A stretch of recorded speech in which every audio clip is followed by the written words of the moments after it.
Stop scrolling. I'm the Lyrebird, and you've never heard anything like me. I'm not just a bird, I'm a living audio recorder. My party trick? I mimic any sound I hear, perfectly. Songbirds? Easy. Other animals? Child's play.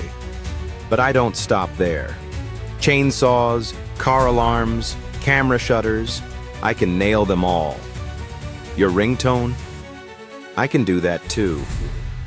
My syrinx, the avian voicebox, is the most complex in the bird world. Each side works independently, letting me layer and blend sounds seamlessly. Why evolve this? Competition. Both males and females judge talent by vocal range and accuracy. In Australia's dense forests, being loud isn't enough. You need to be convincing. The better my impressions, the more likely I am to attract a mate and defend my territory. Some say it's imitation. I say it's domination. Every sound you hear in my forest could be me. Chainsaws warn rivals. Alarms startle predators.